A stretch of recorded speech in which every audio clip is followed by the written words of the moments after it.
नमस्कार।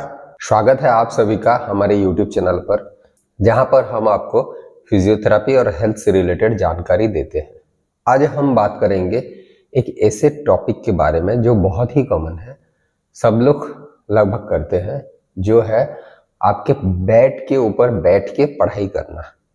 तो क्या आप भी ऐसे ही बेड के ऊपर बैठ के पढ़ाई करते हैं और उसके वजह से जो प्रॉब्लम होता है, जैसे कि बैक पेन होता है, बहुत लोगों का बैक पेन प्रॉब्लम होता है। वो क्यों होता है? आप जब भी बेड के ऊपर बैठ के पढ़ाई करते हैं, क्यों आप लोग कमर दर्द महसूस करते हैं और उसका सॉल्यूशन क्या है, उसके बारे में आज हम लोग बातचीत करेंगे।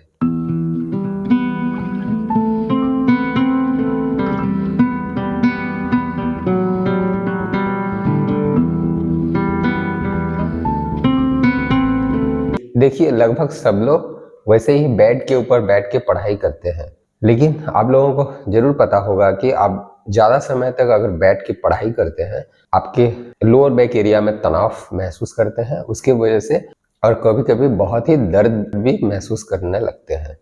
चलिए जानते हैं क्यों होता है आपका बैक पेन अगर आप बेड के ऊपर बैठ के पढ़ाई करते हैं। तो जब भी आप बेड के ऊपर बैठ के पढ़ाई करते हैं, क्या होता है, एक तो हम लोग ऐसे क्रॉस लेग पोजीशन में बैठते हैं, और नहीं तो बहुत लोगों को देखे होंगे आप पैर को सीधा रख के बैठते हैं।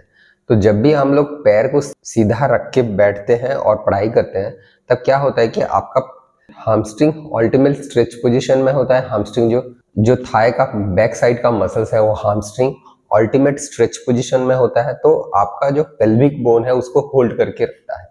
होल्ड करके रखेगा तो आपका जितना भी बेंडिंग चाहिए आगे ऐसे झुकने के लिए, पढ़ाई लिखने के लिए, वो सब पूरा लोअर बैक स्पाइन से ही होता है।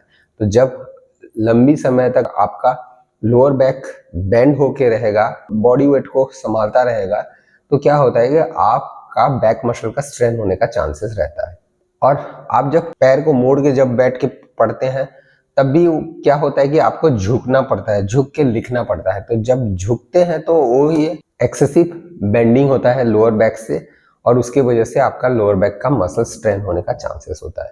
उसके वजह से आपका लोअर बैक पेन होता है। और एक कारण है कि आप जब भी ऐसे बैठ के आगे झुक के पढ़ाई करते हैं, तब क्या होता है कि आपका एक न्यूट्रल अलाइनमेंट जो होता है स्पाइन का, वो न्यूट्रल अलाइनमेंट और नहीं रहता, वो आगे की तरफ फॉरवर्ड बेंड हो जाता है। तो पहले तो आपको मसल स्ट्रेंथ की वजह से पेन होगा, लेकिन उसको आप अगर नेग्लेक्ट करके बहुत दिन तक ऐसे ही रहेंगे, तो क्या होगा, धीरे धीरे आपका डिस्क का प्रॉब्लम होने का चांसेस है। और आपका जो कर्व होता है लंबर स्पाइन में, हम लोग उसको लॉर्डोसिस बोलते हैं, वो स्ट्रेटन होने का चांसेस भी रहता है। उसके वजह से भी और आपका तकलीफ बढ़ते जाएगा। तो इसका सॉल्यूशन क्या है, चलिए जानते हैं। तो सॉल्यूशन ये है कि आपको टेबल चेयर लेना है, टेबल चेयर पे बैठ के पढ़ाई करना है। और जब भी चेयर में बैठ रहे हैं तो ध्यान रखिए आपका स्पाइन स्ट्रेट रहना चाहिए, और आप ये आपका लोअर बैक एरिया में एक पिलो या कुछ टॉवेल रोल लगा सकते हैं आपका स्पाइन का अलाइनमेंट को न्यूट्रल रखने के लिए। ज्यादा झुकिए मत, और उस हिसाब से आपका एक हाथ टेबल के ऊपर रखेंगे तो आपका बॉडी वेट जो है सपोर्टेड रहेगा हैंड से भी, और आप इजीली पढ़ाई कर सकते हैं। तो जो लोअर बैक एरिया में जो स्ट्रेन पड़ता है वो थोड़ा रिड्यूस हो जाएगा अगर आप चेयर में टेबल में बैठेंगे। ध्यान दीजिएगा आपका जो, जैसे कि आपका नी पोजीशन 90 डिग्री बेंडिंग पोजीशन में रहना चाहिए, आपका हिप और नी 90 डिग्री बेंडिंग पोजीशन में रहना चाहिए। ये सब आपका बॉडी पोस्चर को थोड़ा ध्यान रखना है जब भी आप टेबल चेयर पे बैठ के पढ़ाई करते हैं। दूसरी बात यह है कि आप जब भी लंबे समय तक पढ़ाई करते हैं, बीच बीच में एवरी 30 और 40 मिनट्स में एक एक रेस्ट पीरियड रखना चाहिए। तो उसी 1 और 2 मिनट का एक रेस्ट पीरियड होना चाहिए। तो एवरी 30 और 40 मिनट्स में आप थोड़ा सा खड़ा हो जाइए, थोड़ा वॉक अराउंड कीजिए, फिर बैठ के पढ़ाई कर सकते हैं। एट ए स्ट्रेच आपको लंबे समय तक पढ़ाई नहीं करना चाहिए। और बहुत लोगों का क्या होता है कि एक हैबिट होता है कि वो बेड के ऊपर पैर सीधा रख के बैठते हैं और कंफर्टेबल महसूस करते हैं। और बहुत सारे लोग क्या करते हैं कि अगर दीवार होगा साइड में, यार बेड का जो सपोर्ट होता है उसमें बैक सपोर्ट रख के पैर को सीधा रख के बैठ के पढ़ाई करते हैं। तो अगर ऐसे आपको बैठना है तो क्या कर सकते हैं, आप एक पिलो अपना नी के नीचे रख लीजिए।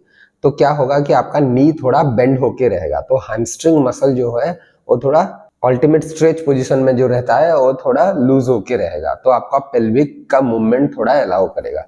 तो जब भी आपको थोड़ा आगे की तरफ झुकना पड़ेगा तो वो पेल्विस हिप जॉइंट से मूवमेंट हो जाएगा, उतना लोड आपके लोअर बैक के मसल्स के ऊपर नहीं पड़ेगा। और दूसरी कारण ये है कि आप बैक सपोर्ट ले रहे हैं पीछे दीवार में या बेड के जो बैक सपोर्ट होता है उसमें, अगर अपर बैक से ऐसे सपोर्टेड होके बैठेंगे तो उतना लोड अपने लोअर बैक के मसल्स के ऊपर नहीं आता है। अगर आपका हैबिट है कि बेड के ऊपर पढ़ाई करते हैं और उसकी वजह से आपका अगर लोअर बैक पेन हो रहा है तो आप कुछ नॉर्मल स्ट्रेचेस एक्सरसाइज या मोबिलिटी एक्सरसाइज कर सकते हैं।